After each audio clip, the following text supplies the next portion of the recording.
Puppies who jump and nip and mouth hands can drive you crazy. And it's easy to see why people think that youngsters like that are being willful. Well, the truth is, that's not how dogs think. But if they don't understand how to earn their way in your home, they'll cross those boundaries. But you are the benevolent canine leader. Let's talk about that. And by the way, in case we haven't met, I'm veterinarian Dr. Jeff Nickel, and this is the Nickel Family Border Collie Miss America. And here's Tony, one of our cats, and Gaston will be up here in just a minute, just as soon as Carolyn tosses a couple of treats up on my table here. And if you can hear me loud and clear, please hit the wow button just so that I know we don't have any technical difficulties. And if you find this information helpful, send me some hearts and tell me you're here and tell me who you are and where you're from. I would just love to know who's participating with us tonight. Does anybody here have a puppy like that or have a dog who used to be that way? Tell me what happened. In fact, it isn't just puppies and young dogs who can be wild and exuberant and out of control. Some of these dogs are just, well, they can do this all their darn life. And there can be behavior disorders associated with this. We're talking right now about puppies who are just wild. And you know, the truth is that some of them end up, thank you for the hearts, I'm glad this is helpful. Some of these dogs, just even as youngsters, people adopt them at animal shelters, for example, or from breeders, and they end up turning them back in because they've tried punishment methods that didn't work. And in fact, occasionally when people contact my office and want to schedule a behavior consultation for these kinds of behaviors, they've tried punishment methods and they're hoping that I'm going to come up with a new punishment method that they haven't already been aware of. Well, we don't do that. We set these guys up for success. Thank you, Carolyn. And Martha, thank you for coming. And Monica, hello, Monica. I don't know that you've ever been to one of these before. I'm delighted that you're here. So thanks for coming. I'd like to share with you a story. This is a standard poodle. Let me show you what he looks like. Here he is.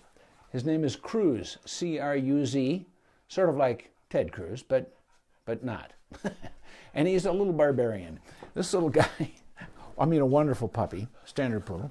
Not that, I mean, he actually seemed more like an automatic to me because he was like wild and crazy. Here, gentlemen, you little cats want to come up here and have a little snack? Thank you very much, Carolyn. Tony, you can come up too. Here, Tony. Here, baby. Oh, dumped it on the floor. Cats, I tell you, they're pretty crafty. Anyway, so here's Cruz. And he was just 3 months old when he was adopted from a standard poodle breeder. These folks had had him for 2 months when they brought him to me. So he was 5 months old. And it was all about his wild and crazy behavior. These folks were in their 70s, and they did not want little nips and tears in their skin like anybody else would. And they tried to reprimand him. They tried to correct him with a leash. They had, you know, you ever hear of a shaker can where people put, you know, just an empty like soda pop can and put a, thank you for the hearts, put a couple of pennies in there, you know, and then some duct tape over the top. And when the dog starts acting out, you throw this thing at them and you hit the floor near them and it startles them. Well, startling, you can interrupt a behavior by startling, but there are some dogs who startle very easily. And if they've already got that tendency, triggering another immediate fear is not in anybody's best interest. And the problem, whether you're startling with a shaker can like that, or a harsh verbal reprimand, or jerking on the leash, or hitting, which people do that, there's never anything about those punishments that teaches the dog what to do instead of the behavior that you're punishing. And so what we need to do is tap into what dogs really are and what really motivates them, and we can bring out their best. And so that's what we did with Cruz here. So let me carry on with this story. They would take him on leash walks, and as soon as they set out on their leash walks, and I bet you know dogs like this, and if you do, put them in the comment line because I want to hear about it. They would go on leash walks with their friends, and during the first 10 minutes of the leash walk, he would be jumping at them continually. Many of these dogs will chew on the leash and this kind of stuff. And you know, one of the best things, one of the best pieces of equipment that you can have is a treat bag. And give your dog treats for being good and calm and being relaxed, and reinforce what you want. Oh, Carla. Hello, Carla. And Rio, is Rio watching? We hope so. All right. So he would, and so these folks often took leash walks with their friends and their dogs. And, you know, Cruz is just this knucklehead, this wild and big golden or standard poodle. And he would jump on the other dogs. And, you know, they knew he was a kid, and most dogs are pretty easygoing, and they, you know, tolerated it. But one of those other dogs growled at him, and he goes, Cruz goes, oh, okay, in that case, you know, I think I know what to do. Well, there's a real lesson in that, because when we study how they behave in their natural environments, there's certainly domestic pets who belong with us in our homes, no debate there. But when we look at how they function in a free-living social group where their primary requirements are survival, now those are cat treats, please, bad dog, and passing on their genetic code, these are high priorities. They don't survive without those things. And so their responsibility is to learn how to be socially adroit, how to function appropriately with the other dogs in the group. Because the leader just does not have any time to keep other creatures, her subordinates or his subordinates, from sniping at each other and mixing it up. She's got to get everybody rowing in the same direction so we can gather resources and protect them from other groups and survive, protect our young, protect the breeding females, all the fundamentals of moving ahead, right? So the leader doesn't have time for all this fooling around. And so other dogs in the group will discipline the young puppies and say, no, we don't do that. Canine leadership, but we're going to do it so that humans can do it, okay? So that you can do this with your dog. And that's what we did with Cruz. And another bad habit that he had, and this is sort of a standard poodle thing in the doodle crosses. I don't know what it is about the way their brains are wired, but these standard poodles and their mixes love to steal stuff. You know, they steal laundry, they steal things off counters. It doesn't even have to be food, and they run all over the house and hope that you'll chase them. So this is the kind of nonsense that, how are we going to deal with that? Okay, well, let's deal with it and set this dog up to do the right thing. Okay, and he's a young kid, so the timing is really perfect. Okay, so they also mentioned that he doesn't like to get in and out of the car, but once the car's in motion, he's okay riding it. And in one situation when he was 3 months old, he vomited. Well, okay, what that tells me, of course, is that we have a young, immature system of equilibrium in this dog. His vestibular apparatus is not mature, just like a lot of children who get car sick and they outgrow it. We see this in puppies. So he enjoyed the rides except when he was feeling kind of nauseated. He only vomited once, but I suspect he was nauseated probably every time he went in the car. And he associated the car with that, so he didn't really want to get in and out of the car. So we'll help him with that as well. And then the other point that they made was that these folks eat dinner at the normal time, but then about between 6:30 and 8:30 in the evening, when they're trying to kick back and relax and watch TV, Cruz is just jumping all over them. He is just chewing everything, and that's when they started using the shaker can, okay? And then at night, they put him in the crate with the door closed. But then, and they give him a Kong with food in it. Good move there. And then during the daytimes when they went places, they would keep him crated with the door closed. These puppies are so active and they have such important needs, behavioral needs, that keeping them incarcerated in a cage is not in their best interest. But these people were trying to save their home. We get that. So how can we bring out the best in this little guy and make it much easier for his people and make them appropriate leaders, okay? So here's what we did. I explained that he had a positive attitude. He really was a nice puppy, but he had just boundless energy, which is normal, right? Okay. So in a perfect world, Cruz would spend most of his time engaged in innate canine behaviors like playing and interacting with other dogs and scavenging for his survival. You probably heard me say this before. Dogs, of course, are predators in the wild, And if they get lucky enough to take down a rabbit or some other creature, they will eat that creature. But the truth is that they just don't get that lucky very often. And for the most part, they are genetically programmed behaviorally to scavenge, to just hunt for dead stuff, carrion, roadkill, right? And so they have a need to do that. And so what do we do with our dogs? We feed them from a bowl, right? So they scarf it down like there was no tomorrow. And then what am I supposed to do next? Now, there's lots of things that dogs are supposed to spend their time doing naturally. They're genetically programmed to do. But one of those things is survive, okay? So food dispensing toys, and there are a whole lot of them, and puzzles. This is one of the ones I like best. It's called a twist and treat, sort of a shaped like a flying saucer.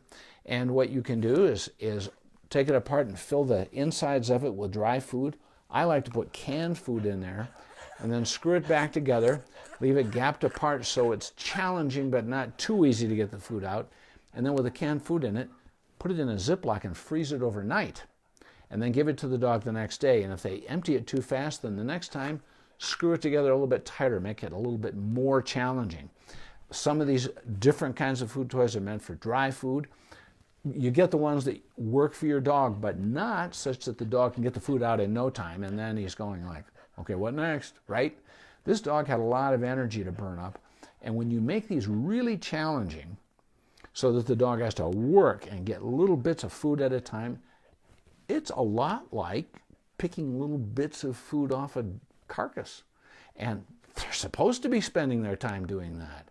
And when they use their brain to figure it out, and their paws and their mouth and their teeth and their lips, there's a lot of physical exertion, and a tired dog is a happy dog. And they're supposed to get tired doing stuff that comes naturally to them.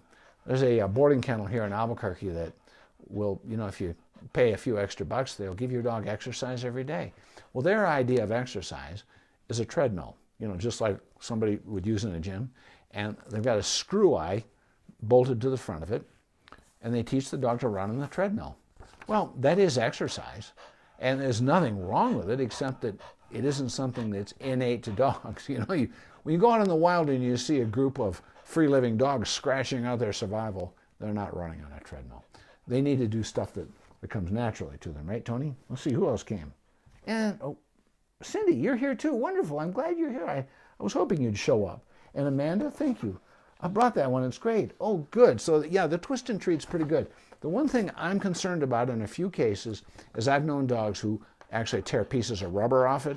Well, we don't want them swallowing that stuff. I have surgically removed foreign bodies, not from this, but other junk that dogs have eaten.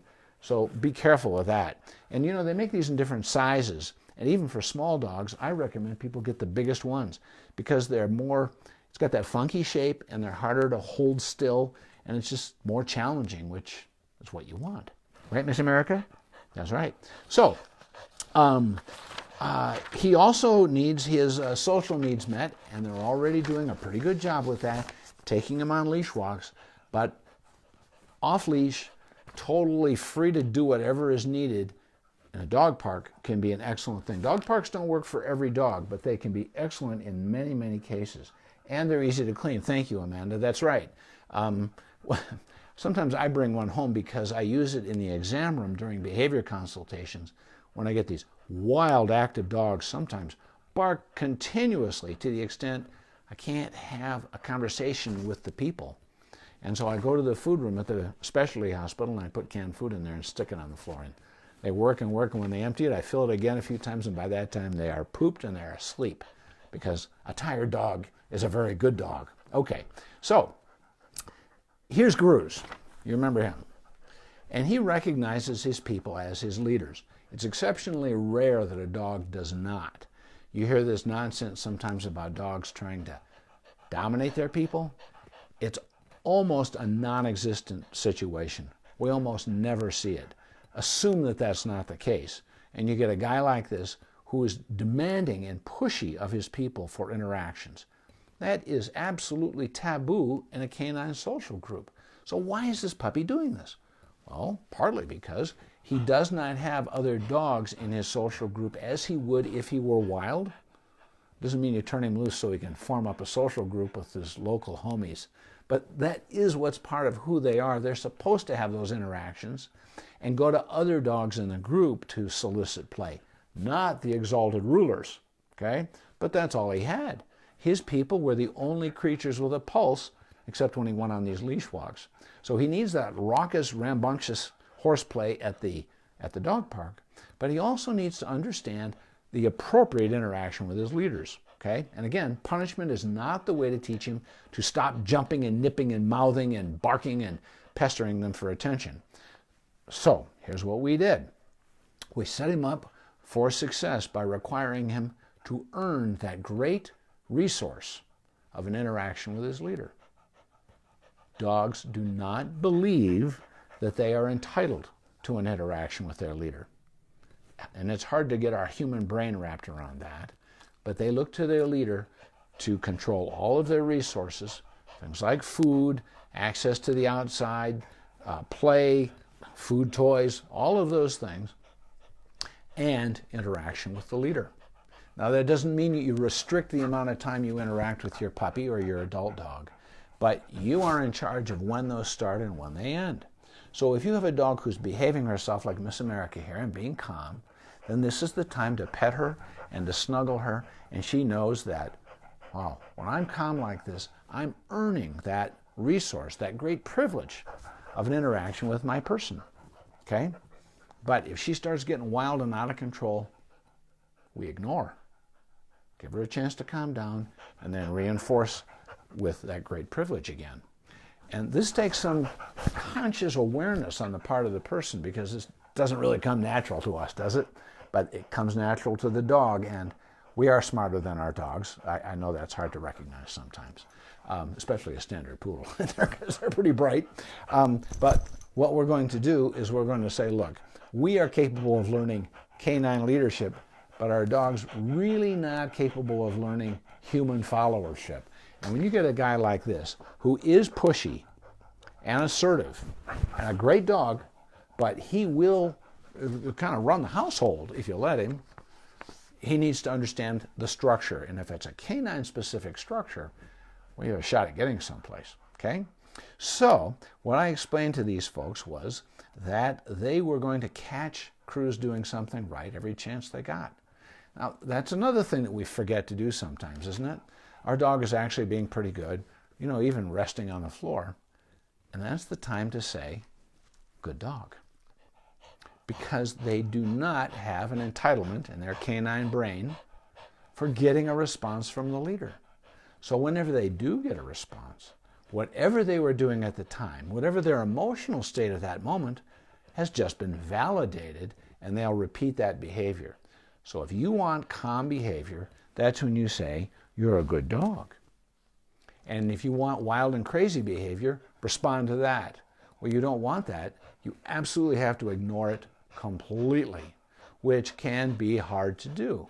So what I told Cruz's folks to do was to leave a leash attached to his collar all the time when he was inside. 6-foot leash. If he's going to chew up the leash like some puppies are going to do, you can go to the pet supply store and get something called a dog tie-out cable, which is meant for something that you should never do, which is tying a dog outside. There's a list of problems that can go south on you out there. But the nice thing about a dog tie-out cable, you're looking for another biscuit. Well, you've been a pretty good girl. Would you like one more? All right. Here you go, sweetheart. That's a big girl. These are stainless steel cables that are coated with vinyl, and there's a clip on each end, just like the clip on any leash. And you clip one end to the dog's collar, okay, to the D ring on the dog's collar. And at the other end, if you want to, you can cut it off with your wire cutters. And in fact, if you go to an Ace Hardware store, you can get these little aluminum ferrules, and you can pass the cut end of the dog tie-out cable through one of the little channels in the ferrule, F-E-R-R-U-L-E, a little block of aluminum with two parallel holes drilled through it, and you can pass it through and back so it makes a loop, just like the handle on a leash. And for $11, they'll sell you a crimper. And you mash down on that aluminum ferrule, and now you have a lightweight drag line, we call it, because the dog's dragging it around the house. And if you step on it, it's vinyl coated. It won't damage your feet or your furniture. And your dog's not going to chew on it because it isn't any fun. Okay? But he won't break his teeth or her teeth because it's vinyl coated. So a dog tie-out cable makes a very handy drag line, or you can use a leash. Okay? So Cruz is dragging around his drag line, and he starts jumping up on his people. All right? Well, the first impulse is to push the dog down and say, "Stop that nonsense." Well, if you do that, it's a response. And the dog says, "Hey, it's what they want. And besides that, I'm a goofy kid. I'm a standard poodle, so they must be playing," right? And that just goes down the wrong path. Okay? So immediately when you see behaviors you do not want, you immediately ignore. And then with the drag line on the floor, people can stand on the drag line. Okay? Now if your foot is on that leash and you're completely ignoring, as though there is no kind of creature on the other end of that leash, but you can feel the leash pulling beneath your shoe, you can feel it under your foot. Well, you know that if you had a dog, which of course you're an Olympic level ignorer, so you really don't, but if you did, you would know that dog was trying to jump up on you. Okay? But you're preventing that. The dog can't jump up. So you're preventing the bad behavior, which is a good thing, and you're taking away your attention, which the dog goes, "Oh my goodness, I've lost my relationship with my leader. What will I do?" So they try a different behavior because they're operant learners, like not jumping up. So when you no longer feel the leash pulling under your shoe, then you know that you have a good dog. And that's when you look down and you go, "You're a good dog." Reinforce very quietly so that you're modeling the emotional state you want your dog to follow. "Good dog." And the dog goes, "Okay, me too." All right?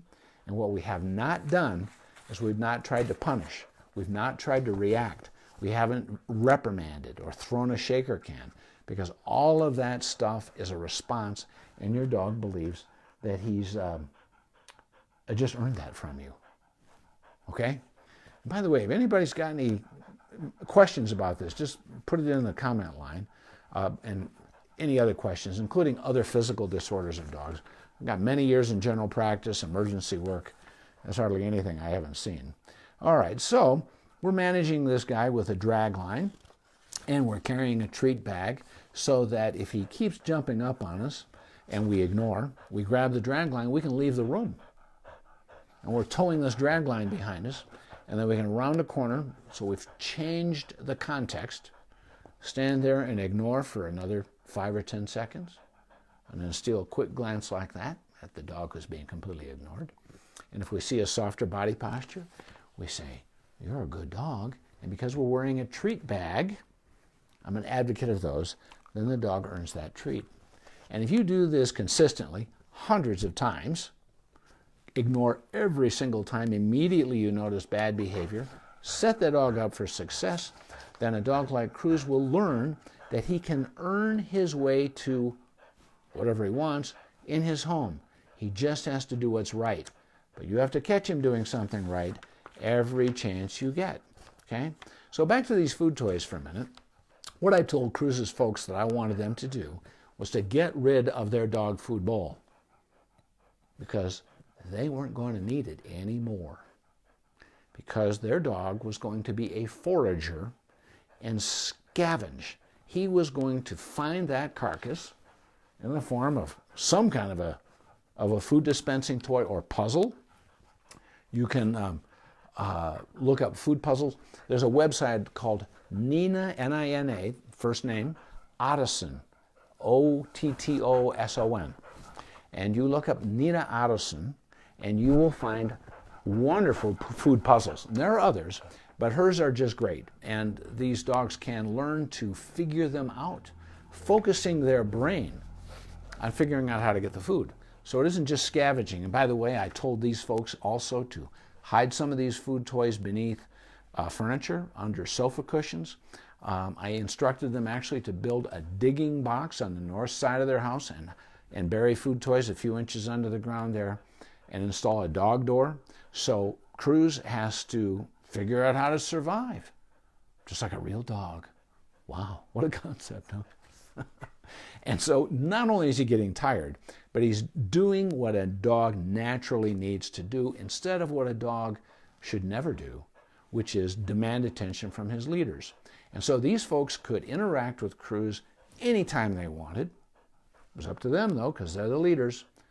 But the rule was that only when they saw behavior they wanted repeated. So if he's being a pretty good dog, that's when they say, here, have a food toy. Let's go for a walk. Let's play. Let's throw the frisbee. Let's go to the dog park.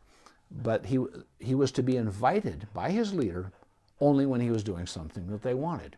And you know, you can give your dog a pet and a kind word hundreds of times every day, but you have to pick when you're going to do it.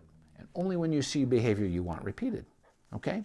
So, I also told him, you know, the leash walks, he was so crazy and wild for 10 minutes, jumping and wild and all that kind of stuff. I told him to time the food toys that he was going to get for prior to the leash walks, which means that if they withheld any access Cruz had to food until they say, all right, we're going to take a leash walk in about an hour, food toys prior to that. So he digs in with relish because, darn it, he's hungry, and he's working loose food toys, and they go, okay, Cruz, let's go for a walk now. Well, they've already kind of tired him out. You can go out and enjoy the walk. He's not such a nutball, okay? Set him up to succeed. And then finally, this business of the motion sickness, there's an over-the-counter medication, and I'll spell it for you. It's called meclizine, M-E-C-L-I-Z-I-N-E. And you can give a dog like Cruz, about a 40, 50-pound dog, one tablet about an hour before getting in the car. And it really resets the vestibular system, and it helps him feel much better. You don't want him developing a fearful, unpleasant, miserable, nauseated association with car trips at a young age, because then we've got to try to undo that when he's an adult. And I also told them they can get a ramp, make it easier for him to get in the car, use a little trail of treats on the ramp to teach him that, hey, that's pretty good too. And by the way, if they're going to take a car trip, no food for a few hours before the car trip, because if he vomits, you know, it's just a little bit of spit. It's really nothing else. So I hope that little story was helpful. He did very, very well, by the way. Now, there are a lot of problems that occur in puppies and kittens too. Not like my pets are perfect, of course. But I was just talking with one of the veterinarians at the Albuquerque Animal Welfare Department just this afternoon, Dr. Nicole Vigil. And they have some trainers there that help people with some behavior problems. But some of these things are more complicated. And nobody realizes that these problems are going to be an issue until they get the pet home. And there are too many of those pets who get adopted, and then the people bring them back. They tried to solve the behavior issue, and they felt that the dog would do better in another home. And all that going back and forth and losing bonds, oh man, it sets these dogs up for failure. And some of them, they don't make suitable pets, and they get put down. And that's tragic, and in almost all cases, completely unnecessary. Well, something that I'm doing now, besides offering full 2-hour in-depth one-on-one consultations with pet parents about their cats and dogs' behavior issues, is a group conference that we're doing now, in addition, which is much less expensive. And you can call my office. Phone number's in my website. It's on my Facebook page too. But these are 1-hour-long group conferences with no more than 4 pet parents or pet families. And we have time to, we send out a little form that you can fill out what's going on with the pet prior to the conference. And then we talk about what's going on and answer questions and give you a plan. And in many cases, that's enough to get the whole thing underway. Well, we're offering this now through the Animal Welfare Department, the animal shelter with the city of Albuquerque, so these people can get some help. And it's a great way to keep more of these pets in their homes where they belong. Because a lot of these are really good people and really good cats and dogs, but we need to get some education out there. So these group conferences are a great way to go for many people. And again, it's a lot less expensive. But I'm a believer in trying to set everybody up for success, and this idea of earned privileges. Dog wants something, you earn it. Just as he would from his leader if he were free living in a feral social group. All of those innate, genetically programmed behavioral understandings, structures, needs. All dogs have them. All you have to do is be the good canine leader, and you'll do much, much better. You know, I think you can anthropomorphize too much with pets, believing that they're little people in furry suits, but they're actually members of a different species. But there are some emotions that are very, very similar to what we have. And if you think back, I know this has really happened to all of us at some point in our life where, without meaning to, you are actually pestering somebody, maybe as a child, but even still, you know, trying to have a conversation with somebody and you find that that isn't what they wanted and they wanted to put an end to it. And how did they do that? And how did you feel coming away from that? And did you learn anything? Well, you know, we're all in a position to be leaders with other people, just like with pets sometimes. And it's always best to try to bring out the best in others rather than a harsh reprimand or a rebuke. And especially when we get a new puppy, we're trying to establish a healthy relationship. We want man's and woman's best friend we want that bond all their life. And so we've got to avoid really damaging it by believing that's what we need to do. I was talking with a lady who was cutting my hair one time. Got a new puppy. She knows I'm a veterinarian and a veterinary behaviorist. And she explained that she and her adolescent daughter got this new puppy, and the puppy was mouthing their hands. And she said, well, of course, what we did was we hit him across the face, hit him on the mouth. And I'm like, please don't do that. Don't do that. When I was a kid, you know, like all kids, I would use bad words sometimes. If I said something like poop, right? And my mother said, oh, we don't talk like that. Wash my mouth out with soap. I don't know if any parents still do that, but that doesn't teach you anything, does it? Instead, we need to say, this is what we do instead, and reinforce that. And that really works with dogs. So we're going to bring out their best. You know, something I like to finish with every time is take the time to build a foundation of trust and choice and freedom for your dog. Just like Cruz, he's got the dog door. He can go in and out. He can find and scavenge for his food and dig them up like a real dog and work them loose. Choice, freedom, and trust for our pets. Because if we only try to get our needs met, just like people, cats and dogs will get obstinate. Boy, we're going no place then. Everybody's frustrated. Because, you know, at any point during a relationship, we can teach them that they can feel secure that we're never going to intimidate them. So thank you for spending this time with me. And were there any other questions? I think that's everybody. Oh, Aphrodite. She lets Rio constantly jump on her face. Well, Aphrodite is, Carla, not a high-status dog. And she's just letting that puppy get away with it. But as that puppy matures, my suspicion is that Afro is at some point going to say, enough of that nonsense. You're not doing that anymore. And there's a natural tendency for us, because you know we love our pets, and you get a new young goofy kid like Rio who pesters the heck out of Afro, and you want to say, will you stop it, Rio? Cut that out. Afro is much older. She doesn't need that nonsense. But that interaction is between those two dogs. And when we study canine social groups, we notice that the leader is supporting the hierarchy beneath her or beneath him. And so as a hierarchy develops between Aphrodite, your excellent and cute bulldog, and your new puppy Rio, as they develop that hierarchy and that relationship, it's between them. So steel yourself and do not interfere. Simply allow it to work out. Now, if you start noticing aggression, let me know.